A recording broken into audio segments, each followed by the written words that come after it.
Sit down if you want to. Right in the middle of what's going on. I'm in the middle of an interrogation. Take a seat, young Skywalker. The middle children of history, man. Middle of the day, Alfred. Please, take a seat there. Right now, I'm in the middle of nowhere. Stop the middle of the base hit! Meeting in the middle. Like. They fought for the freedom of middle. The middle of the middle of a middle. The middle of a war! Come on, freaking ridiculous! Why don't we have a seat and talk it over? No! Not the middle seat! When you need a minute to look it over, it's time for a freeze frame. I'm Nate Lungarini, and I'm joined by Jake Hensler and Andrew Auger of the Middle Seats. And this show is designed to pause and take a quick look at a different movie each week and see how it holds up with a closer look. These are always spoiler-filled reviews, but if you're curious about the movie and don't want to be spoiled, look for the ratings timecode in the description. This week, we aren't necessarily reviewing a movie. We're reviewing what I like to refer to as an experience. This is The Room. We reviewed Room last week, but this is The Room. Very, very different. And it is widely regarded as the best, worst movie ever made. It is written, directed, produced, and stars the legendary Tommy Wiseau, who may or may not be a vampire. He's one of the most mysterious figures of Hollywood. This has been his only major work, but it is legendary in its own right. It came out in 2003, and it's fairly simple as a love triangle story, as a drama, but it was directed and acted and edited so poorly that a lot of things just don't make sense. That said, there's some solid gold in this film, but does it hold up as a movie? We'll have to wait and see where discussion takes us here. So here's a brief snippet of what we're kind of talking about when we refer to the genius or the terribleness that is The Room. I did not hit her. It's not true. It's bullshit. I did not hit her. I did not. Oh, hi, Mark. Oh, hey, Johnny, what's up? I have a problem with Lisa. She said that I hit her. What? Well, did you? No, it's not true. Don't even ask. I used to know a girl. She had a dozen guys. One of them found out about it, beat her up so bad she ended up in a hospital on Guerrero Street. What a story, Mark. Yeah, you can say that again. I'm so happy I have you as my best friend, and I love Lisa so much.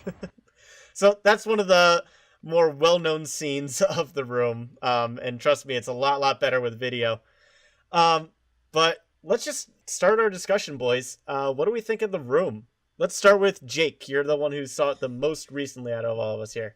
Yes. So I'm really glad we all saw it together. I'm Nate. Thank you for bringing it over. You have the hard copy for some reason or another. You have it. Gotta support it. It was definitely an experience. It was a better experience with some alcohol. But I really did not know what to expect. I've only seen a couple scenes here and there. It's so hard because it's not well made. You're watching a movie that's supposed to be taken seriously, and it's just an impossible task. You can't do it. So it's so hard to comprehend what you're watching, but truth be told, it's enjoyable. Like, you are never bored. You're not all that negative. You're having a good time with this for all the wrong reasons, but you are. And, not talk about the Disaster Artist too much because you just reviewed it, but in the very beginning of the movie, somebody says, you could not get somebody to recreate this with a vision if you tried. Like, nobody could do it how Tommy Wiseau did it. Intentional or not, it wouldn't happen. And I firmly believe that. This is a one-of-a-kind movie that will go down in history for all the wrong reasons, but it will. Perfect way to sum it up there, Jake. Drew, what are your thoughts?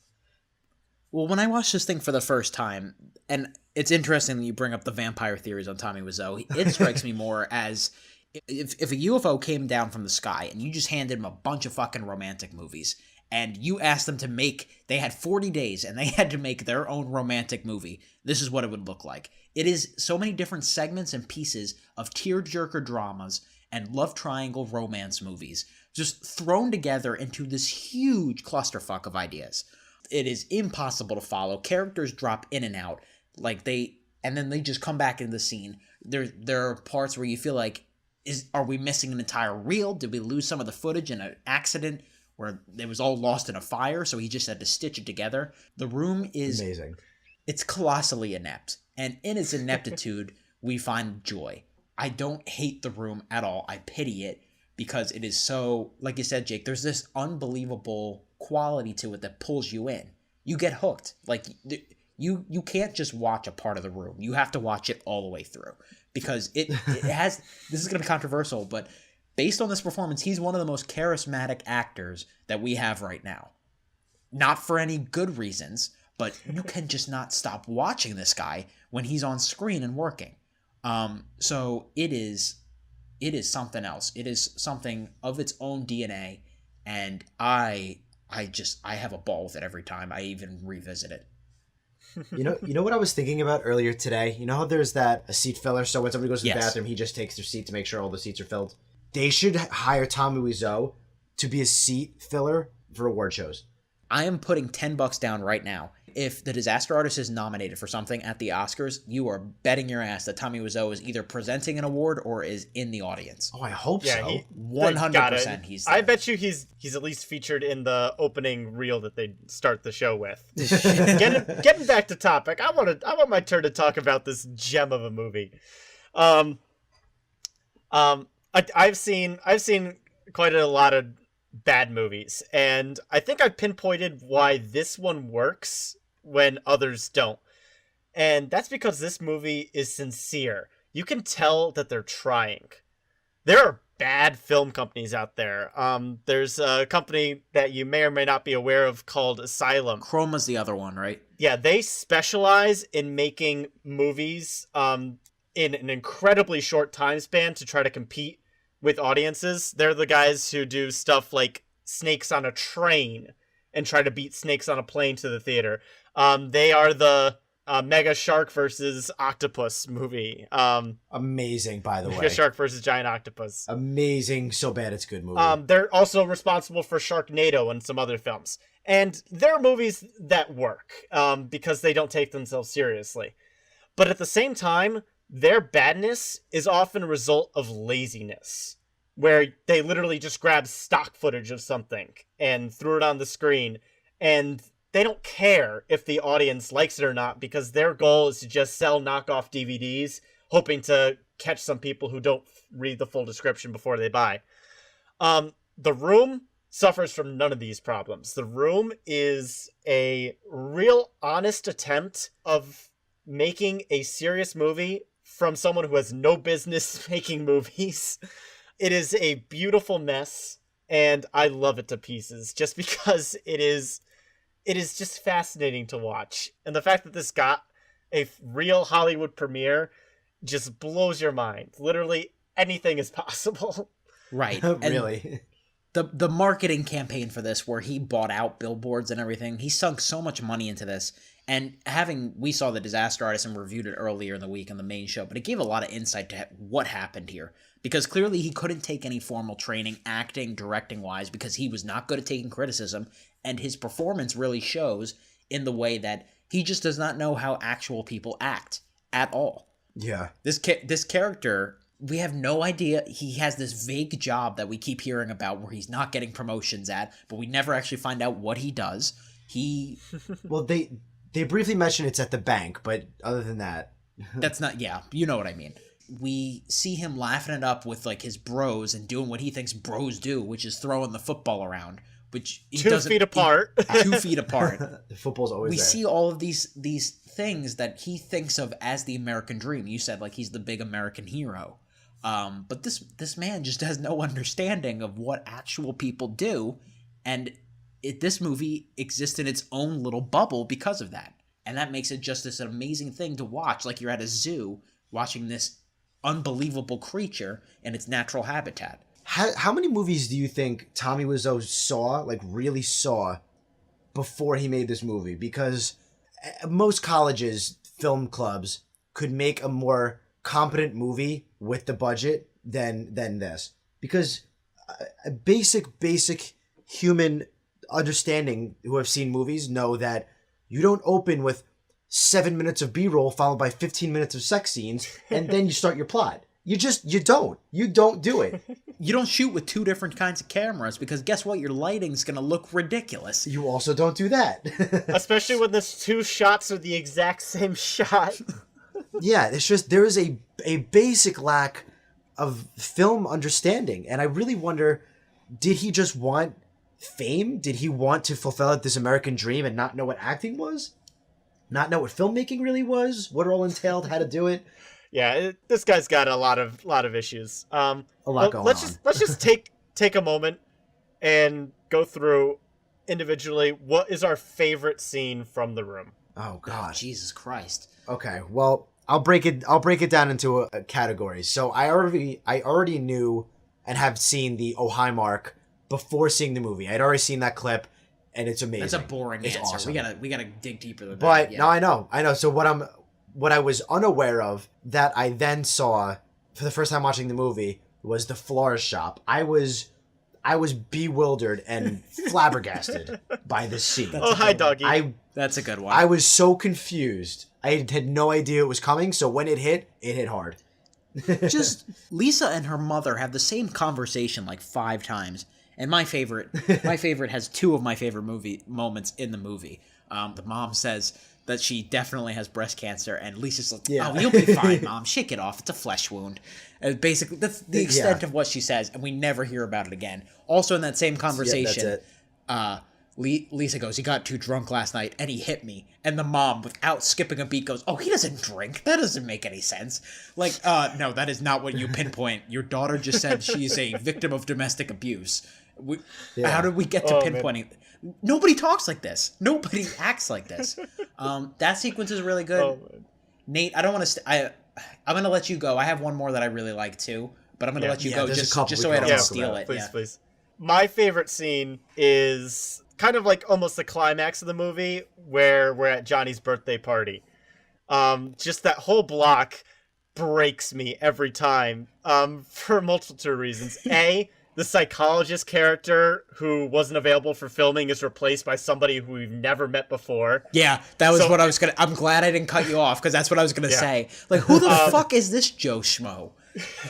So, especially watching this one with friends, this is a scene that breaks me because everyone's reaction is saying, "Who the hell are you? Where'd you come from?" And the other golden thing from that is Lisa's line, where like she gets everyone to go outside so she can be with Mark, and she goes, "What are you doing? Everyone's here." No, they're all outside. Oh, you're right. Got me. Good one. How dumb are you? Or in that same sequence where we go to the party, then we cut to another scenic shot of San Francisco to cut back to the same party like 10 minutes ago. Like, you do not understand how establishing shots work, do you? Of film in general. Yeah. I don't know how we've made it this far and we haven't talked about how fucking creepy the Denny character is. Like, this kid just comes over and doesn't knock or anything. He tries to get engaged in threesomes. He apparently has a big drug problem that is brought up and then dropped. He confesses to Johnny that he loves his fiance, and then Johnny doesn't bat an eye and says, "Oh yeah." And then he brings up this random Emily girl who we never see on screen. And he's like, "Oh, I love her." "Oh yeah, I actually love her. I'm gonna marry her instead." Like, is that what Tommy Wiseau thinks like 15-year-olds do? It's a man. I just don't understand. It's a man that's never faced conflict in his life and has never had to resolve a conflict. Maybe. So he thinks it gets done within the structures of a 22-minute episode of television. And it's all absurd. Solved by Johnny because he's a real American hero. And the big explosive finale, I think, again, Johnny has seen plays like Romeo and Juliet and knows of them and these big Shakespearean tragedies, but just doesn't understand what makes the tragedies. You know what I mean? So he just thinks to end his movie with a big death just to give himself a heroic sacrifice. But it's just kind of like, this means absolutely nothing. Like, that was actually... If we're gonna like actually kind of seriously critique it, it ends very abruptly, and I was shocked because all of a sudden he's dead. Mark and Lisa are crying. Denny comes in crying, and then that's it. And I was like, "What? This is it? What is Denny doing there? Isn't it the middle of the night? Like he's got homework, doesn't he? Yeah. How old is he? Who knows? That's another question. Who knows? All right, I think we've done plenty of gushing about how ridiculous The Room is. I'm very curious to see how you guys rate this movie. Because it doesn't really belong on the seat scale in the way that other movies do. But give it your best shot. Let's start with Drew. This movie gets a wooden seat for me. Unironically, it is just it's an absolute blast. It delivers what you want when you go to see movies. Of course, it has its flaws. Like doesn't every movie though? Shawshank Redemption has flaws. I'm not going there. But you know what I mean. But... You know what I mean. This is a movie that you absolutely bring along your friends to. You have the best time. You grab a 6-pack like we did, and we just roast it the entire time because that's the fun of it. It's the communal experience of having seen this movie with dozens of other film fans and just loving it like you do. And I want to thank Tommy Wiseau for delivering that to us, even if that's unbelievably off the mark from what he originally wanted. So I give it a wooden seat. I thoroughly think you do get enjoyment out of this, no matter what kind of mood you're going to go into it with. Because there are people that we watched it with that I did not think would enjoy it, but were really into it. And that just spoke volumes for me. All right. Jake, what do you think of The Room? So Nate, I agree with you. It doesn't really belong on the seat scale. So what I'm going to do is I'm going to give it a beanbag chair. Because a beanbag chair is one that a snob or a critic wouldn't really appreciate. But someone who isn't a big classy wine drinker can recognize that it might not be well made, but it's enjoyable and tolerable once you sit down and just accept it for what it is. The director of the movie won't like that. Tommy Wiseau is an artiste. It's a beanbag chair. For those who aren't snobs and can handle and accept it is what it is, you can enjoy it, even though it is not particularly a well-made chair. There you go, Nate. That's fun. All right, so I'm going to cheat here too. This movie for me is, in terms of actual film quality, probably a sleazy outhouse. But in terms of a positive experience you can get out of it, it's a royal throne. So I think this is a golden toilet bowl. It is excellent. It is just a masterpiece of its kind. This is, in my opinion, probably one of the best movies to introduce people to see bad movies. Kind of ironically, if your friend group wants to get into this sort of thing, I'd put this one right up there with Birdemic or Troll 2 if you're into that sort of thing, as something that's just really funny. You don't take seriously at all, and you love it for it.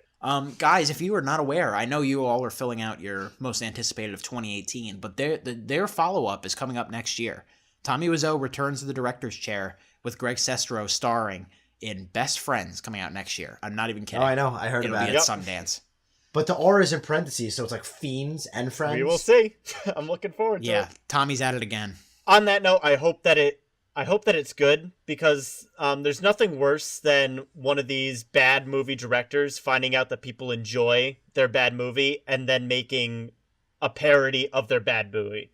Birdemic 2 and the Sharknado sequels fall into that trap, and they're bad movies for it that aren't fun to watch. So, that aside, The Room, it's a masterpiece of its own right. At the same time, it is a horrible, horrible movie that should have never been made, but I'm glad it was made.